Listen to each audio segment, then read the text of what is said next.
آج کی ویڈیو میں ہم آپ کو مسلمانوں کے ایک حکمران کے بارے میں بتائیں گے کہ عید کے دن ان کے گھر کی کیا حالت تھی۔ حضرت عمر بن عبدالعزیز رحمہ اللہ، جنہیں عمر ثانی بھی کہا جاتا ہے، ان کے انصاف اور عدل کی مثالیں آج تک بیان کی جاتی ہیں۔ ان کی سلطنت کا یہ عالم ہے کہ 3 بر اعظموں پر ان کی حکومت تھی، اور جتنے بھی لوگ ان کی حکومت میں زندگی گزار رہے تھے سب خوشحال تھے، لیکن ان کا اپنا گھر خالی تھا۔ عید کا موقع ہے اور ان کے بچوں کے پاس پہننے کے لیے کپڑے نہیں ہیں۔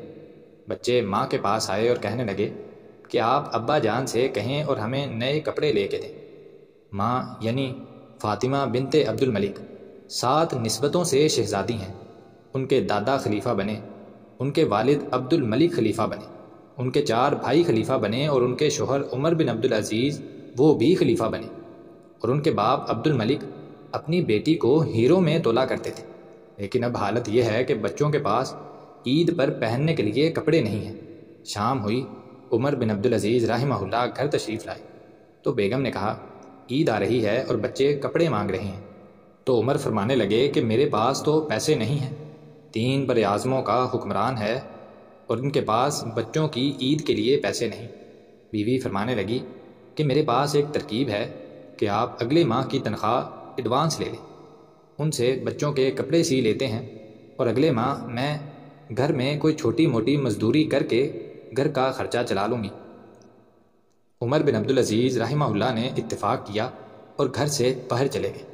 باہر جا کر اپنے خزانچی سے ملے اور فرمایا کہ مجھے اگلے مہینے کی تنخواہ ایڈوانس میں دے دو تاکہ میں بچوں کے لیے عید کے کپڑے لے سکوں۔ آپ ملاحظہ کریں کہ لاکھوں مربع میل کا حکمران اپنے خزانچی سے ادھار مانگ رہا ہے، حالانکہ وہ خزانچی بھی ان کا ماتحت ہی تھا، چاہتے تو اسے حکم بھی دے سکتے تھے، لیکن نہیں، وہ عمر بن عبدالعزیز رحمہ اللہ تھے، اور خزانچی بھی انہی کا تربیت یافتہ تھا۔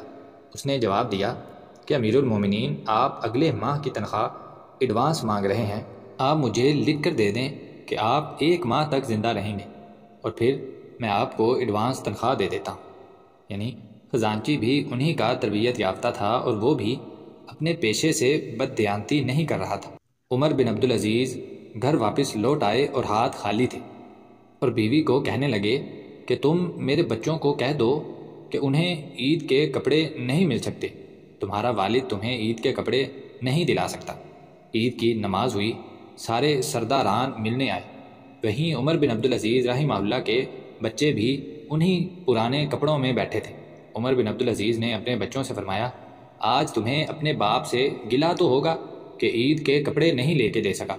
عمر بن عبدالعزیز کے ایک بیٹے جن کا نام عبد الملک تھا، اور جو عمر بن عبدالعزیز کی زندگی میں ہی فوت ہو گیا تھا، اس نے جواب دیا نہیں ابا جان، آج ہمارا سر فخر سے بلند ہے، ہمارے باپ نے خیانت نہیں کی۔ پھر گھر تشریف لائے تو بچیاں منہ پر کپڑا رکھ کر بات کر رہی تھیں۔ پوچھا کہ منہ پر کپڑا کیوں رکھ کر بات کر رہی ہو؟ تو بیٹیوں نے جواب دیا کہ آج ہم نے کچے پیاز سے روٹی کھائی ہے، ہم نہیں چاہتی کہ ہمارے منہ سے آنے والی پیاز کی بدبو سے آپ کو پریشانی ہو۔ حضرت عمر بن عبدالعزیز رونے لگ گئے اور فرمایا میری بچیوں، کوئی باپ اپنی اولاد کو دکھ نہیں دینا چاہتا، میں چاہوں تو تمہیں شہنشاہی والی زندگی دے دوں، لیکن میں تمہاری خاطر جہنم کی آگ نہیں خرید سکتا۔ یہ 3 بر اعظموں کے حاکم کے گھر کا حال ہے۔ آج ہمیں بھی عید سے پہلے اپنے ارد گرد، اپنے محلے میں غریب لوگوں کی حالت کو دیکھنا چاہیے۔